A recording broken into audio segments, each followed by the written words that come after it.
Hi everyone, it is currently the 3rd of April 2015. Meteorologist Robert Spett here with you today. Of course, we are continuing the track Typhoon Maysak, or Tadang here. That's the local name given by Pagasa for the storm system. The good news here on a Good Friday, I know a lot of people are celebrating the upcoming Easter weekend here in the Philippines, is that the storm system is continuing to weaken. It is by no means the monster you see here in the background on your screen. That was from the International Space Station 2 days ago. Right now, what we are seeing is a storm being impacted by some strong vertical wind shear. Dry air also wrapping in around the western and southern peripheries of it. Now, I do want to make note, it is still a rather strong storm. It is expected to continue to weaken, but you can even see in that center of circulation, we still have some robust convection and even a little bit of an eye trying to form up. Now, there is several reasons for the weekend. As I'm mentioning, there is the dry air, but we are also seeing some strong vertical wind shear coming in from the west. And what I mean by that is this is just a graphic of the overall structure of a tropical system. It likes little wind shear, typically under 10 to 15 knots. That allows good exhaust aloft and basically the structure to go from bottom to up and get a lot of that warm air into the upper atmosphere.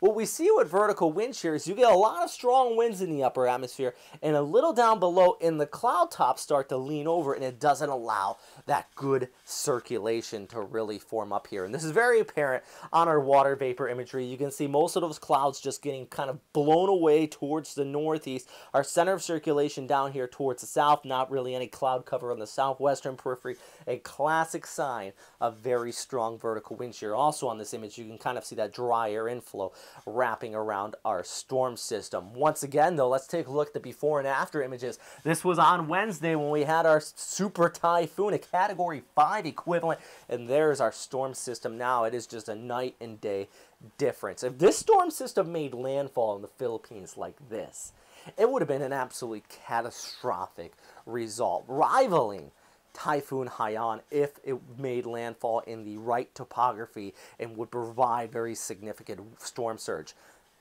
Do want to note that's not the case anymore, but unfortunately when this image was taken, it was not over open ocean. Actually, some significant damage done to a few islands out here, including the island of Ulithi, a population of about 700 people. Take a look at these images. This is the before, very lush green forest on the island, and then after, just completely devastated and almost wiped clean. The good news, we haven't seen any injuries reported out here. Absolutely fantastic news. It looks like people really took the storm seriously and hit him with little shelters they do have across this area. You can just see people's belongings just scattered about. I do believe this is a school. I think I did read it in one of the captions in this image provided by Brian Holland, an aid worker and photographer out of Yap. That's at least the profile I was getting by reading up on him there. And just more trees just snapped. And this shows you the power behind this storm system and what it did to some of these islands out in the open ocean. Let's talk about the forecast now with the Japan Meteorological Agency still tracking off here towards the west-northwest. We do expect it to continue to decrease down to a tropical storm intensity just prior to landfall right around Casiguran.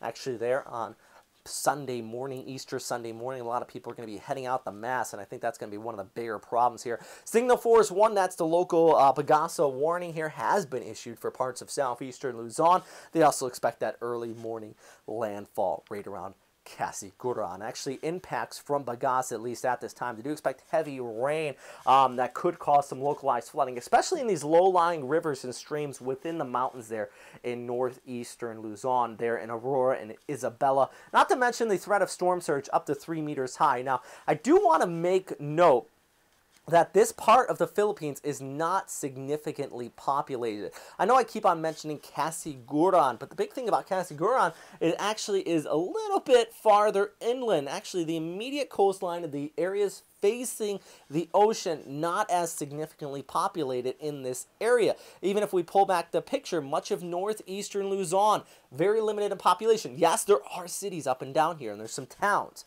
but is nothing compared to the west coast of Manila. And I know I have been seeing some media outlets saying the storm's going to be nearing Manila. It's not really. It's in northeastern Luzon. Many of the places here, especially the more significant populations, they're built a little bit away from the coast.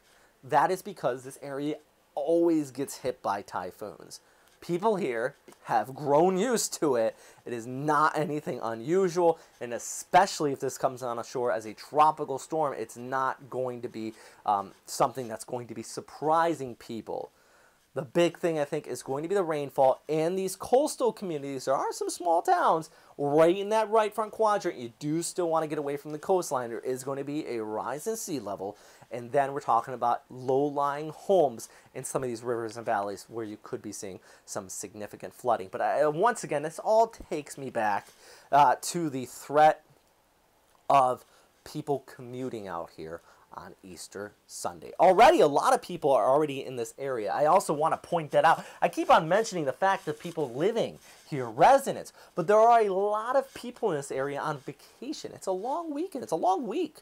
It's a holiday week out here, and there's many people who are traveling across the Philippines. As we take a look ahead through Saturday, that's when the winds are really going to start to kick in. Saturday, basically afternoon, down here towards southeastern portions of Luzon, despite the center of circulation off towards the north, we actually did see that Signal Force 1 was issued. It's because that storm is going to kind of track just along the coastline here, still bringing those tropical storm strength winds, likely some heavy rain showers, even the threat of some of these outer rain bands having some thunderstorms embedded with them within damaging winds within that. And then Saturday night, that's when the winds really start to pick up in northeastern Luzon, all the way from Cagayan down through Aurora and just north of Casiguran. And that's where you're going to start to see these tropical storm strength winds and even typhoon strength gusts as we go ahead into Sunday morning. Good news back there towards the west, major population area of the Manila, actually just all of the Manila metro area, you're going to be looking at just some passing showers and light winds. Most of the weather is going to stay off here towards the north, but it is going to be a serious situation if you are in some of these coastal communities or if you are visiting this area on vacation. The other big deal is going to be waves. Keep this in mind. This storm system is not just a wind and rain maker. It is going to be kicking up the seas out here. Ferry travel is suspended at Signal Force 1. That's the official rule.